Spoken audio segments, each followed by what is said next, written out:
God's words అని చూస్తున్న మీ అందరికీ త్వరలో రాబోతున్న యేసుక్రీస్తు పరిశుద్ధ నామంలో శుభాలు వందనాలు తెలియజేస్తున్నాను పిల్లరా. గత వీడియోలో 4వ అధ్యాయం యొక్క వివరణ గురించి మనం అధ్యయనం చేసి ఉన్నాము.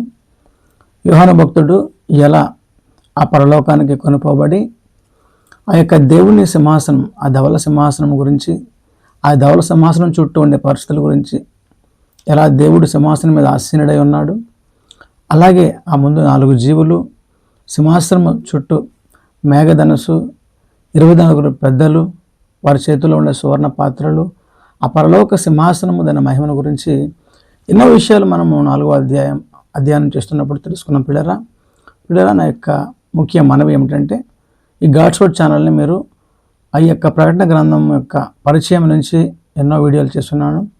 ప్రకటన గ్రంథ పరిచయం మీద ఒక వీడియో, ప్రకటన గ్రంథం యొక్క సారాంశం మీద ఒక వీడియో, అలాగే 1, 2, 3, 4 అధ్యాయాల గురించి వీడియోస్ అని కూడా గాడ్స్ వర్డ్ ఛానల్లో మీకు అందుబాటులో ఉంటున్నాయి. కాబట్టి ప్రతి ఒక్కరూ కూడా ప్రతి వీడియోని వీక్షించాలని మిమ్మల్ని ప్రేమపూర్వకంగా మనవి చేస్తూ ఉన్నాను. ఎందుకంటే ఒక క్రమంలో వెళ్తున్నప్పుడు ప్రతి వీడియో మీరు గమనిస్తూ ఉన్నప్పుడు మనకి అన్ని విషయాలు అర్థమవుతాయి. కాబట్టి ఎక్కడ ఏ వీడియో కూడా మిస్ అవ్వకుండా అన్ని వీడియోస్ కూడా మీరు వీక్షించాలని మిమ్మల్ని ప్రేమపూర్వకంగా వేడుకుంటా ఉన్నాను. పిల్లరా, ఈ అధ్యాయంలో మనము యోహాను భక్తులు చూడబోచున్న అనేక విషయాల్ని మనము అధ్యయనం చేయబోతా ఉన్నాం. పిల్లరా, ఈ యొక్క చాప్టర్ 5 1 నుండి 14 వచనములు గల అధ్యాయం. పిల్లరా, ఇందులో 1వ అధ్యాయంలో యోహాను భక్తుడు ఇంకా దర్శనాన్ని చూస్తుంటుండగా 7 ముద్రలు గట్టిగా వేయబడిన గ్రంథము సింహాసనాసీనుడై ఉన్న వాని కుడి చేతిలో ఉంది. పిల్లరా, మనము 4వ అధ్యాయంలో సింహాసనం మీద ఆసీనుడై ఉన్నవాడు, ఆ చుట్టూ ఉండే పరిస్థితులు మనం గమనించాము. ఇక్కడ ఆ సింహాసనాసీనుడై ఉన్న వాని చేతిలో ఏముందంట? ఒక గ్రంథం ఉందట. ఆ గ్రంథము ఏంటంటే సీల్ వేయబడి ఉంది, 7 ముద్రలతో గట్టిగా ముద్రించబడి ఉన్నదని లేఖనము సెలవిస్తూ ఉంది. అయితే ఈ యొక్క పుస్తకాన్ని చూసినప్పుడు యోహాను భక్తుడు 2వ వచనంలో ఉంటుంది, బలిష్ఠుడైన దేవదూత, ఒక బలిష్ఠుడైన దేవదూత వచ్చి ఈ గ్రంథం, దేవుని కుడి చేతిలో ఉన్న గ్రంథాన్ని విప్పుటకు యోగ్యుడు ఎవడు అర్హుడు అని బిగ్గరగా కేక వేస్తున్నాడు. అది యోహాను చూస్తూ ఉన్నాడు. ఆ యొక్క దూత ఈ గ్రంథాన్ని విప్పడానికి అర్హుడు ఎవడని కేక వేసినప్పుడు యోహాను చూస్తూ ఉన్నప్పుడు 3వ వచనంలో ఉంటుంది, ఆ ముద్రలు విప్పుటకు ఎవనికి శక్తి లేకపోయాను, ఎవనికి అధికారం లేకపోయినట్టంటే పరలోకంలో కానీ, భూమి మీద కానీ, భూమి కింద కానీ, ఈ సృష్టిలో ఏ మనుషుడు కూడా దేవుని చేతిలో ఉండే గ్రంథాన్ని తీసుకొని ఆ గ్రంథం పైన ఉండే 7 ముద్రలు విప్పుటకు ఎవరికి అధికారము లేకపోయాను అని మనము ఈ 3వ వచనంలో చూడవచ్చు. పిల్లరా, ఈ యొక్క సంఘటన చూసినప్పుడు, అంటే ఈ సృష్టిలో భూమి మీద, పరలోకంలో, భూమి కింద ఎవరికి ఆ యొక్క గ్రంథం విప్పడానికి అధికారం లేకపోయే పరిస్థితిని యోహాను చూసినప్పుడు దర్శనంలో యోహాను బహుగా ఏడుస్తున్నట్ట, బహుగా దుఃఖిస్తూ ఉన్నాడు. ఎందుకు పిల్లరా యోహాను బహుగా ఏడుస్తున్నాడని మనం ఆలోచన చేసినప్పుడు నిజమే, ఆ గ్రంథం ఏమి వివరిస్తుందామంటే ఆ గ్రంథము మరుగైన మర్మాలని, రహస్యాలను తెలియజేసే పుస్తకం. ఆ గ్రంథంలో ఉండే విషయాలు ఈ భూమి మీద ఉండే మనుషులందరూ తెలుసుకోవాలి. తద్వారా దేవుని చిత్తాన్ని వాళ్ళు గ్రహించగలరు. ఈ భూమి మీద అంత్యకాలంలో జరిగే సంభవాలను వారు గ్రహించగలరు. కాబట్టి ఈ విషయాలన్నీ ఆ పుస్తకంలో ఉన్నాయి. ఒకవేళ ఆ గ్రంథం విప్పబడకపోతే ఈ విషయాలు మనుషులకు తెలియవు. అందుని బట్టి యోహాను భక్తుడు చింతిస్తూ ఉన్నాడు. ఆ గ్రంథాన్ని ఇప్పటికి ఎవరికి శక్తి లేకపోయేసరికి 5వ వచనంలో అప్పుడు అంట అలా యోహాను ఏడుస్తూ ఉన్నప్పుడు ఆ పెద్దలలో ఎంతమంది ఉన్నారండి? 24 పెద్దలు ఉన్నారు ఆ సింహాసనం చుట్టూ. ఆ పెద్దలలో ఒకడు వచ్చి యోహానుతో అంటున్నాడు, ఏడవద్దు, దావీదు చిగురు అంటే దావీదు వంశం నుండి వచ్చిన వాడన యోధా గోత్రపు సింహము ఈ పుస్తకమును దానిలో ఉండే 7 ముద్రలను విప్పుటకు జయము పొందెను, అధికారము పొందినని యోహానుతో చెప్తా ఉన్నాడనమాట. పిల్లరా, మనమైతే భూమి మీద యేసుక్రీస్తుని ప్రతి ఒక్కరు గొర్రెపిల్ల అంటారు, మనల్ని గొర్రెబెడ్లు అంటున్నారు. కానీ పరలోకంలో దేవునికి ఏమని పిలుస్తున్నారంటే పెద్దలు, యోధా గోత్రపు సింహము. ఆయన మహా అధికారం కలిగిన వాడు. ఆయన 2వ రాకడలో ఆ యొక్క గొర్రెపిల్లగా ఉండే ఆ యొక్క యేసుక్రీస్తు వారు ఎలా సింహంలా గర్జించబోతున్నారు, ఎలా ఈ యొక్క శత్రువులతో పగ తీర్చుకోబోతున్నారు, ఎలా మనుషులపై అధికారం చేయబోతున్నారనే విషయాలు మనం స్పష్టంగా తెలుసుకుంటాం ప్రియులారా. కాబట్టి 5వ వచనంలో ఆ పెద్దల్లో వచ్చి, అయ్యా దావీదు చిగురు, దావీదు వంశం నుంచి వచ్చిన యూదా గోత్రపు సింహము ఆ 7 ముద్రలు ఇప్పటికు జయం పొందినని చెప్పినప్పుడు 6వ వచనంలో మీరు చూస్తారు, అప్పుడు ఆ సింహాసనం ముందు ఉన్న 4 జీవులు పెద్దలకు మధ్య, అప్పుడు యోహాను చూసాడన్నమాట, ఆ యొక్క సింహాసనము దాని ముందు 4 జీవులు పెద్దలు ఉన్నారు కదా, వాళ్ళ మధ్యలో గొర్రెపిల్ల నిలిచి ఉందంట. ఎవరా గొర్రెపిల్ల?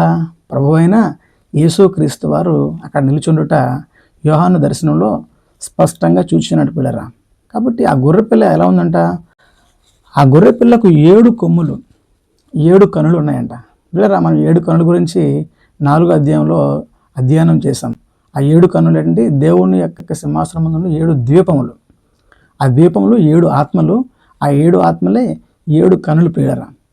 కాబట్టి అవి భూమి అందంతటా సంచరిస్తూ గమనిస్తూ ఉన్నాయన్నమాట మనుషుల్ని. అలాగే 7 కొమ్ములు సారాంశం ఏంటంటే, 7 కొమ్ముల గురించి ప్రకటన గ్రంథం 13వ అధ్యాయం 1వ వచనంలో, దానియేలు గ్రంథము 7వ అధ్యాయం 7-8 వచనాల్లో మనకు ఉంటుంది. క్రూరమృగం యొక్క రాజ్యాలు, ఆ రాజ్య అధికారం. అంటే కొమ్ములు దేనికి సూచిస్తున్నాయంటే మహా అధికారం. అంటే ఆ యొక్క గొర్రెపిల్లకి ఏముందంటే మహా అధికారం ఉంది.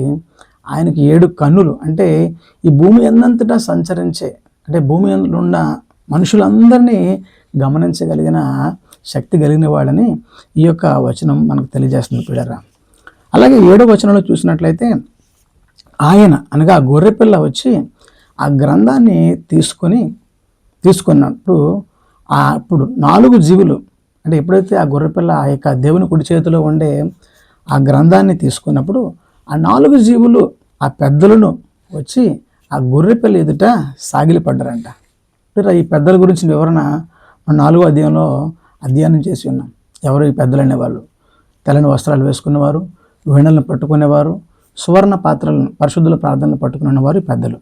కాబట్టి ఎప్పుడైతే గొర్రెపిల్ల పుస్తకాన్ని తీసుకుందో అప్పుడు ఈ జీవులు, ఈ పెద్దలు అందరూ కూడా ఆ గొర్రెపిల్ల ఎదుట సాగిలపడరి. ఇలా మనం ముందు అధ్యాయం చూసినప్పుడు దేవుని సింహాసనం ఎదుట వీరు కిరీటాలను పడవేసి సాగిలపడ్డారు. అంటే వాళ్ళు దేవునికి ఏ యొక్క గౌరవాన్ని, ఘనతని, ఏ గౌరవాన్ని, విధేయతను చూపిస్తున్నారో ఈ గొర్రెపిల్లకు కూడా అటువంటి విధేయతను చూపిస్తూ ఉన్నారు. ఎందుకంటే తండ్రియు కుమారుడు ఏకమై ఉన్నారు కాబట్టి. తండ్రికి ఏ అధికారం అయితే ఉందో కుమారుడైన యేసుక్రీస్తు కూడా ఆ అధికారం ఉంది కాబట్టి వీళ్ళు కుమారుని ఎదుట, గొర్రెపిల్ల ఎదుట సాగిలపడి నమస్కారం చేస్తున్నారు పిల్లరా. కాబట్టి ఈ విషయాన్ని మనము 7-8 వచనాల్లో మనము గమనించవచ్చు. అలాగే 9-10 వచనాల్లో మనం చూసినట్లయితే, అప్పుడు ఇది జరుగుతుండగా, వాళ్ళు సాగిలపడి నమస్కారం చేస్తుండగా, అప్పుడు పెద్దలు ఆ గ్రంథమును ముద్రలను ఇప్పటికు యోగుడు నీవే. అప్పుడు ఎప్పుడైతే ఆ యొక్క గొర్రెపిల్ల తీసుకుందో ఆ గొర్రెపిల్లతో అంటున్నారు, అంటే ప్రభువైన యేసుక్రీస్తు వారితో, ఈ యొక్క గ్రంథాన్ని, ఈ ముద్రలను ఎప్పటికు నీవే అర్హుడు, నీవే అధికారం పొందినవాడు. ఎందుకంటే నీవు నీ స్వరక్తం ఇచ్చి నీవు వధింపబడిన వాడవే, అనగా కలువరి శిలువలో మరణించి మనుషుల కొరకు నీ రక్తాన్ని చిందించి ఆ రక్తం ద్వారా మనుషులకు విమోచన కలగజేశావు. నీ రక్తం ఇచ్చి భూమి మీద ఉండే మనుష్యులందరినీ కొన్నావు. ఆయా దేశాల్లో, ఆయా రాజ్యాలలో, ఆయా భాషలలో, ఆ ప్రాంతాలలో ఉండే మనుషులందరినీ కూడా నీ స్వరక్తం ఇచ్చి, నీ రక్తాన్ని ఇచ్చి కొన్నావు. పిల్లరా, మనకి ఈ రక్షణ ఊరికనే రాలేదు. మనకి ప్రభు యొక్క రక్తము వెలగా చెల్లించబడింది. ఆయన రక్తాన్ని వెలగా చెల్లించి నన్ను కొన్నాడనే విషయాన్ని మనం మర్చిపోకూడదు. ఇదే విషయాన్ని ఆ పెద్దలు ఆ యొక్క గొర్రెపిల్లతో చెప్తూ ఉన్నారు. నువ్వు నీ రక్తం ఇచ్చి మనుషుల్ని కొన్నావు. కొనడమే కాదు కానీ కొనిన తర్వాత వారిని దేవునికి ఒక రాజ్యముగా, తండ్రి అయిన దేవునికి వారిని ఒక రాజ్యంగా నువ్వు చేయబోతున్నావు. వారు ఈ భూలోకమును ఏలుదురు. ప్రకటన గ్రంథము చివరి అధ్యాయాల్లో ఉంటుంది, 21 అధ్యాయాల్లో మనమాట ఈ భూలోకమును, అంటే ఈ భూమి మీద దేవుడు ఆ 2వ రాకడలో రాబోతున్నప్పుడు, ఈ భూమి మీద తన రాజ్యాన్ని స్థాపించబోతున్నప్పుడు ఆయనతో పాటు ఆయన రాజ్యంలో మనము కూడా ఈ యొక్క భూమి మీద ఉండే మనుషులందరినీ ఏలబోచున్నాము. అందుకోసమని దేవుడు తన రక్తం ఇచ్చి మనల్ని కొని ఆయన తండ్రికి ఒక రాజ్యముగా మనల్ని నియమించి ఉన్నాడనే విషయాన్ని మనం స్పష్టంగా గమనించవచ్చు పిల్లరా. కాబట్టి ఈ విషయాలు 9-10 వచనాల్లో మనకి స్పష్టంగా కనిపిస్తూ ఉన్నాయి. అలాగే 11-12 వచనాలు చూసినట్లయితే, అప్పుడు యోహాను ఈ దర్శనంగా కొనసాగుతుంటుండగా అప్పుడు యోహాను చూడగా ఆ సింహాసనము 4 జీవులు ఆ పెద్దలను ఇంతవరకు ఏమైనా మనం చూసామంటే దేవుని సింహాసనము దాని చుట్టూ ఉండే ఆ 4 జీవులు పెద్దల వరకే మనం చూసాం. మరలా ఇంకా యోహాను దర్శనాన్ని చూస్తుండగా ఈ యొక్క 4 జీవులు పెద్దలు చుట్టూ కూడా కోట్ల కొలది సమూహం ఉందంట. అవేంటంటే దూతలు, దేవదూతలు ఉన్నారంట.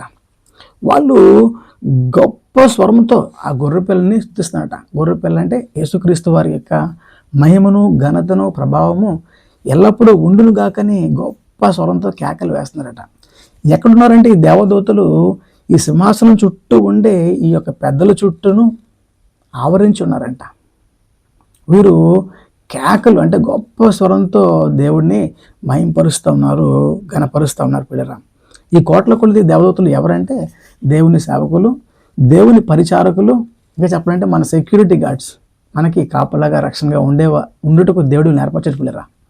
ఎక్కడ మనం చూడవచ్చు, కీర్తన 91:11 వచనంలో లేఖనంలో సెలవిస్తుంది, నీ మార్గమంతటిలో నిన్ను కాపాడుటకు ఆయన నిన్ను గూర్చి తన దూతలకు ఆజ్ఞాపించును. మీరు ఎప్పుడు ఒంటరిగా ఉన్నప్పుడు భయపడకండి, లేదంటే మీరు ఒంటరి అనుకోకండి.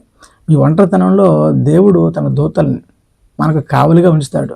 అవి మన పాదములు జారి పడకుండా, మనకి ఎటువంటి ఇబ్బంది కలగకుండా మనల్ని ఎత్తి పట్టుకుంటారట, మనల్ని సంరక్షిస్తారట.